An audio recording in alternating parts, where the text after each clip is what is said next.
Confidence. Throughout my lifetime, I have had confidence in all of my endeavors. Here is the reason, and I quote, "For the Lord shall be your confidence." Proverbs chapter 3, verse 26. As I look back over my life, I am convinced that my steps were spiritually orchestrated by my Lord and Savior Jesus Christ, and that He continues to direct my paths. My spiritual faith was strengthened during my 4 years at Westminster College in New Wilmington, Pennsylvania. During my professional career, the wind beneath my wings has been the inspiration provided by my wife Regina and our 3 daughters, Elisa, Alexis, and Elena. And in recent years, our 2 grandsons, Michael and Coltrane, and our 3 granddaughters, Kendall, Alana, and Corinne.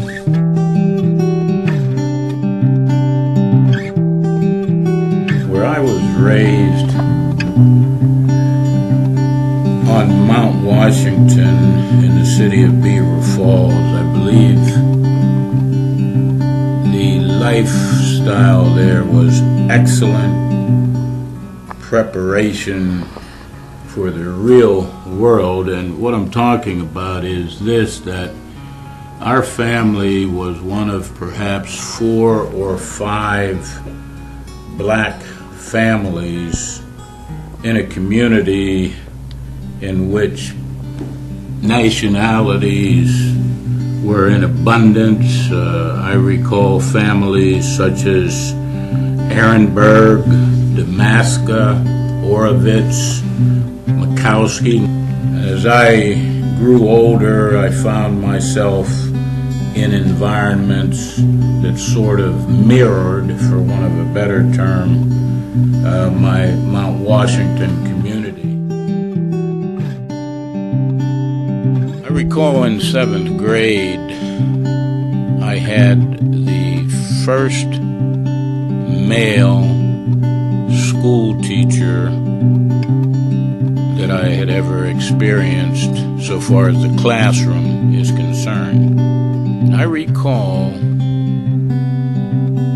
that when our first algebra test was given in grade 7, I had missed that morning of school, and I attended the afternoon session.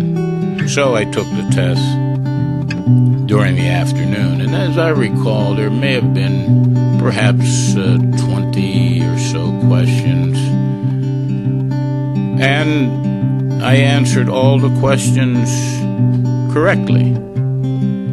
And the teacher called me after class and said, "Who gave you the answers?" I said, "Nobody gave me the answers."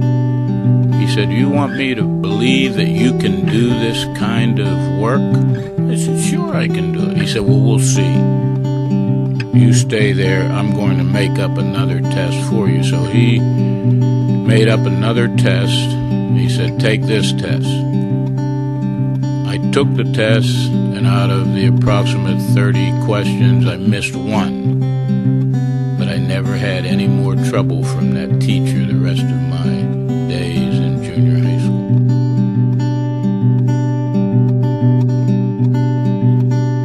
During my higher education, which included Westminster College and Dickinson School of Law, I was one of 2 black students in the class. None of that bothered me in the least, and I attribute it to the fact, by and large, that in the neighborhood in which I was raised in Mount Washington, Beaver Falls, our family was in a racial minority, but we got along fine with the various nationalities who comprised prized the neighborhood. So throughout my life, I experienced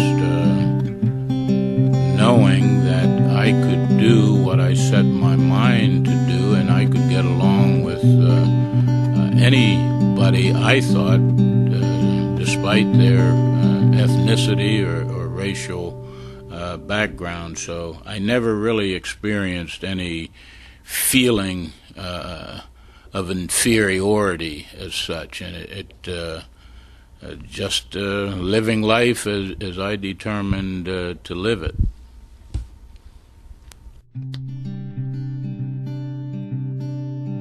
He said, I'll take you up to meet the football coach someday and just introduce you around. So he took me to Westminster, and we met with head coach Harold E. Burry, and as a result of that meeting and a subsequent meeting or two, I was awarded a 4-year football scholarship at Westminster that was changed the first day of football camp when president of the college, Dr. Will W. Orr, explained to me in quite a bit of detail that the scholarship was being changed from athletic to academic because of my high school academic achievements.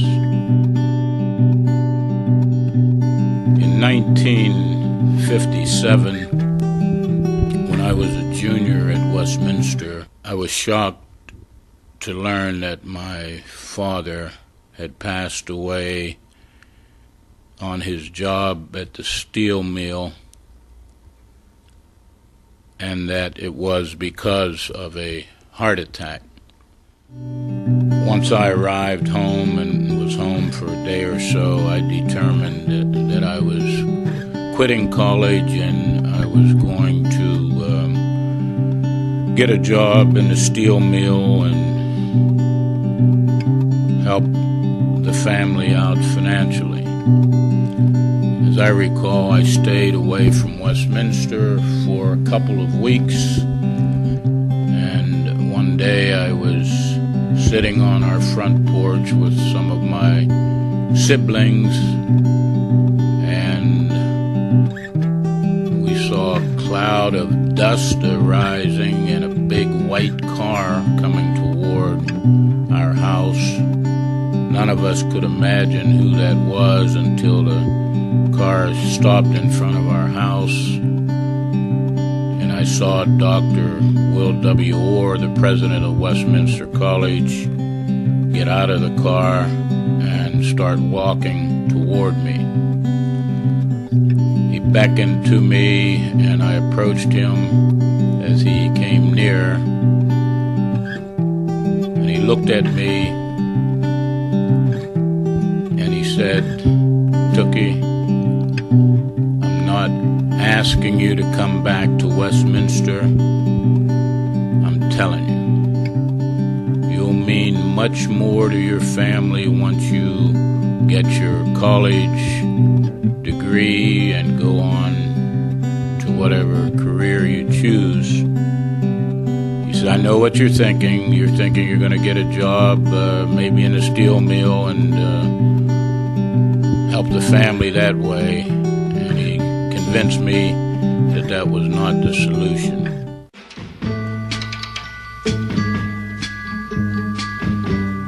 I was at Westminster. One of my football teammates called me aside one day. He said, "Hey, Took," my nickname being Tookie. He said, "See this kid over here?"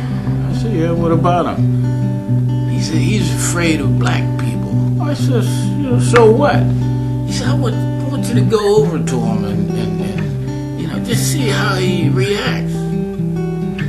I said, "All right." So I went over to this young freshman. I said, "Hi, how you doing?" "Oh," but he said, I'm fine.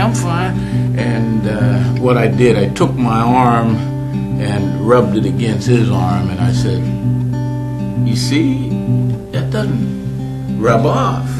"Oh no, I didn't think it would, I said, well, I says, pleased to meet you, and I said, hope I see you around campus. I want you to know that as the days wore on, I could not get rid of that fellow. He took such a liking to me. He'd follow me around campus and want to be where I was. And I finally told him, look, I appreciate your friendship, but I don't want you tagging along with me all the time. He and I became very good friends, but I did yield to the request that I confront him, and I think the young man came to realize that the hue of my outer epidermis should not be any barrier to our friendship.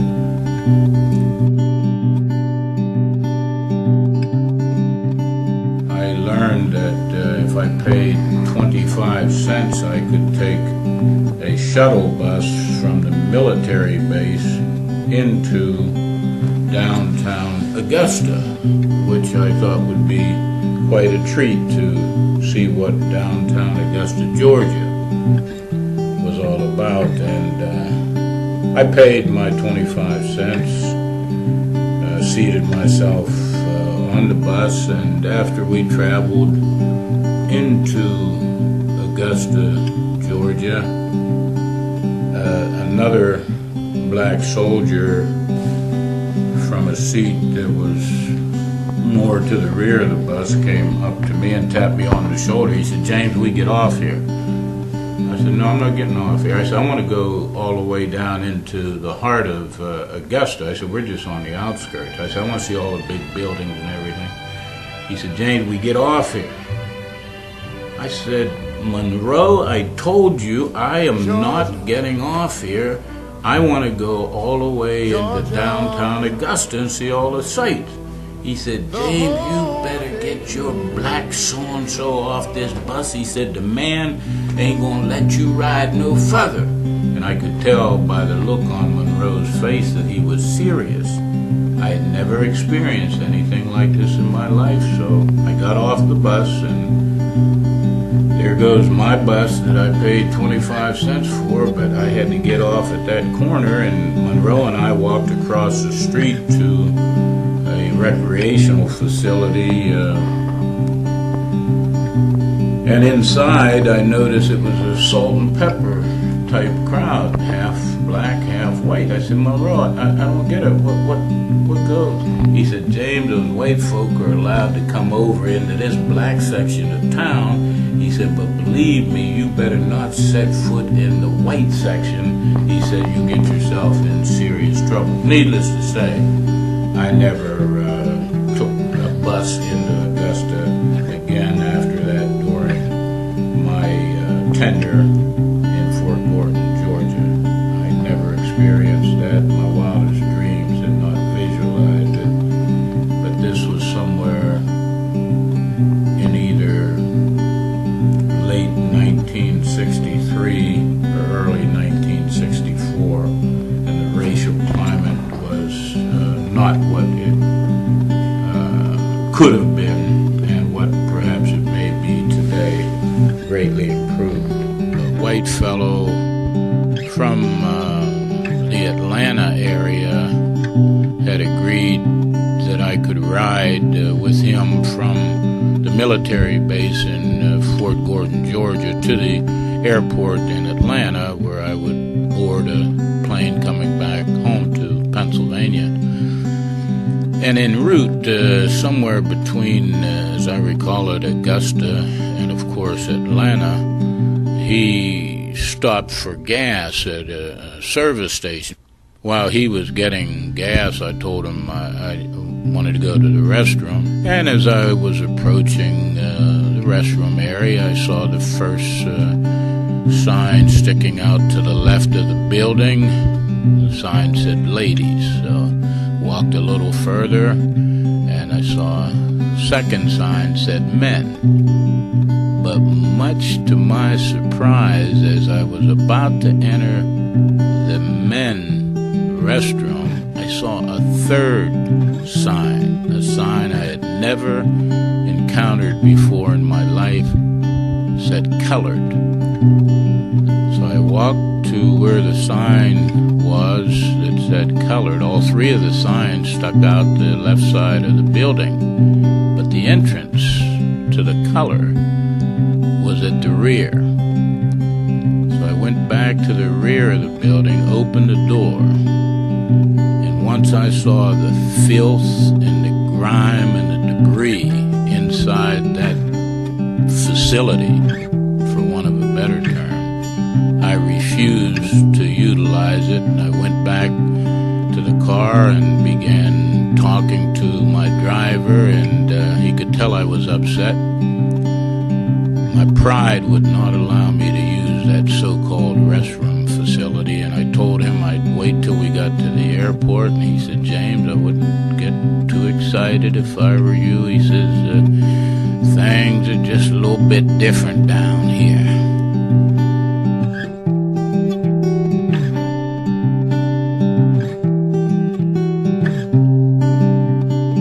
When I sought public office as a judge, I think my athletic involvement and my involvement in academic circles and not in the least my involvement in church circles were assets for me. And so I think a lot of people were surprised when I first ran for office seeking the judicial seat, the first office I had ever attempted to gain in any political race, because I was content to be devoid of politics. Politics never really appealed to me, but that was the avenue I would have to travel in order to become a judge.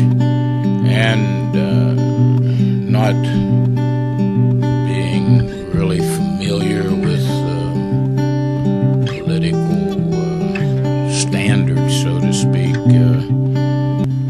when it came time to have some placards and signs made up advertising my running for office, I went to the sign maker, and he said, what kind of logo would you like? And he put out some different examples for me: the American flag, blindfolded lady justice,